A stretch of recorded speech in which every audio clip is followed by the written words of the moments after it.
Okay, hi, welcome back to my YouTube channel. This is my new project I just picked up a couple of days ago. This actually, believe it or not, is a Harley Davidson MT350 motorcycle. What I can tell you about the bike and how it came to be a Harley Davidson is a company called Armstrong used to make motorcycles for the British, Canadian, Australian, I believe, Army. I think Armstrong actually took over a company called Can-Am Bombardier. They used to make a motorcycle back in the 80s. That was bought out by Armstrong, and then in the mid-90s, I believe around 1994-ish, don't quote me 100%, I'm not 100% sure, the company was bought out by Harley Davidson. Harley Davidson, I'm guessing, bought the company for the technology and the fact that this has a Rotex engine in it and the rights to the Rotex engine. And they produced a minimal amount of these motorcycles. I think the grand total was somewhere in the region of 3,500 motorcycles from the mid-90s up until 2000. This particular one here is a MT350, like I say. When Armstrong had the rights to the cycles, I think they were 500 cc's, and for some reason when Harley Davidson took over the company they reduced that to a 350. So this comes, nowadays a few people have upgraded these to 500 cc's or a 350 cc, but like I say, there's not many of them. The motorbike itself came as you see it. It only comes in one colour. 90% of the fixtures and fittings on here are all plastic. Fenders plastic, tanks plastic, side panels are plastic, and it also comes with an array of fixtures and fittings. Two panniers. These panniers here, two panniers here, are fitted onto this. I believe locally within the trade, as it were, they call this a donut. These fit to the front of the bike like crush bars, and the squares on here stick out either side, and these panniers then fit to that. And the gum rack is usually fitted onto this side of the bike going down here. If you're wondering what this piece of metal is here, this is basically for rear footrests.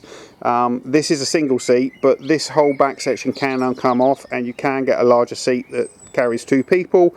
And I also believe you can get a pad that goes onto the rack here, so somebody can sit on there, and the footrests are actually here. So this is my Harley Davidson MT350. 1995, and it's my next project. It comes with all wonderful things that you would have on a military bike, i.e. very basic, not a lot. There is a switch down here. This actually should be fitted to the handlebars, but the previous owner has taken that off. This is a running dark switch. It cuts out all the electrics except for the essential ones needing to keep the motor running. So if you're in a combat scenario and you want to run dark, all the lights go out, brake lights don't work, absolutely nothing works except the electric to run the bike. So I'm going to start doing stuff to this bike after this video basically, and I'm not sure what I'm going to do to it yet, but 99% of these motorcycles that you will find if you Google MT350 are all kept as military bikes, all kept in green. People tend to keep them with all the kit on, the gun carrier on. Myself, I'm not a fan of that. I'm going to do something that's probably going to annoy die-hard MT owners. As you can see, very, very little mileage on this bike, 11,000 miles. Harley Davidson there on the Speedo. Harley Davidson on the Triple T at the top there. Oh, it comes with a pump to keep your tyres pumped up in case of emergencies. Obviously Harley Davidson on the side panels there. Even Harley Davidson logo, you can't see it on this side, but if we went around to the other side, behind the guard here, there's a Harley Davidson logo. So that's my MT350. If you want to see what I'm going to do to it, obviously please subscribe to my channel, and we see what happens to this bike in the future.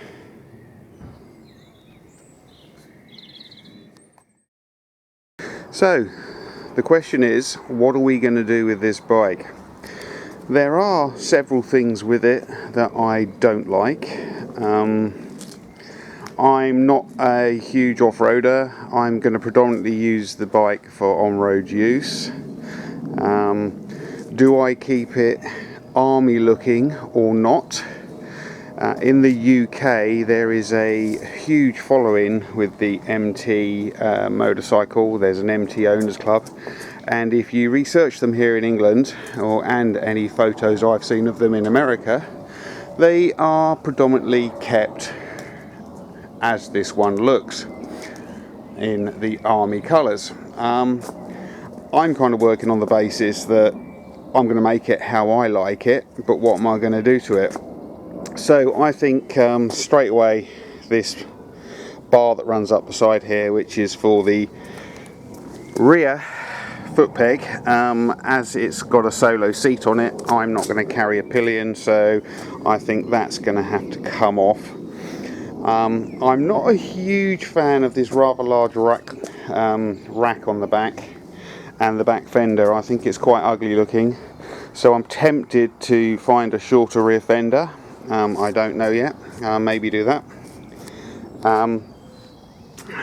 The front headlight I'm not a fan of, and this one actually is damaged. It has a crack on the side, up the side here, so I may take that off and have a look to see what's behind that and maybe replace the headlight. And obviously I'm considering painting it a different colour. As I'm not a huge off-roader as well, this disc cover to stop the dirt and rubbish into the brakes, I may lose that, because again I think that looks quite ugly. But we will see. You're going to have to stay tuned and see what we do. Okay, so we have started pulling the bike apart, and I've got all the parts off that I need off now. You might be able to tell at this back end I've painted up the frame. It's now black, not green. Up to this point I've only just taken the tank off, so we will be getting on with that later in the week. I've cut the back end off of the rack. There was a pointed piece out here, and the indicators were fitted right out here, which I think they look ridiculous because I'm not going to be carrying a gum rack on it, so I've relocated the indicators there. This side is a bit darker down here. I'm not sure if you can see too well, but we are, again, the frame is black down here, and I'm now working on the front end because I've just obviously ripped off the headlight and to get a good clean and get a lot of the grease out, so we'll see how it goes from here. Let's have a catch up on where we're at. I'm waiting on parts now. I have stripped it down. We've painted the frame black after rust proofing all the rust spots, rubbing down the rust spots, giving them a rust treatment. I have done everything that was green is now black, as you can see.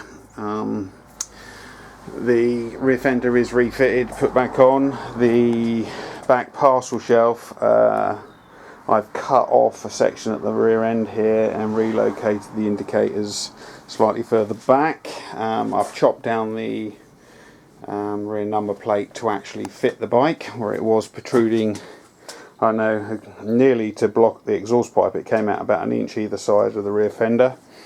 That's been painted in matte black. I've had the tank off, painted the tank matte black. Again, as you can see, all the frame, triple T's, everything that was green is black. Lower fork legs black. I've taken off the rubber gaiters off of the forks because I don't like them. Like I say, I'm waiting on parts now. I'm waiting on the new headlight, some paint for my contrasting speedo mounting, because I'm going to relocate the speedo. This is where we're at the moment, so getting there. Probably a day's worth of work left if I had the parts, but like I say, I don't have the parts at the moment, so I guess the next time you'll see it is when it's more or less done. Okay, so a couple of days later, sorting out the electrics, relocating the Speedo. Obviously I wanted to keep the original Harley Davidson Speedo, so I've had to make up my own mount for that, and got that back on the bike. Looking pretty good. Rest of the wiring all in hand.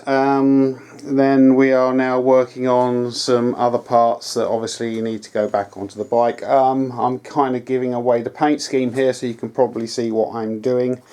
And these have just been sprayed, so I need to let this lot dry out and then we can get these back on the bike.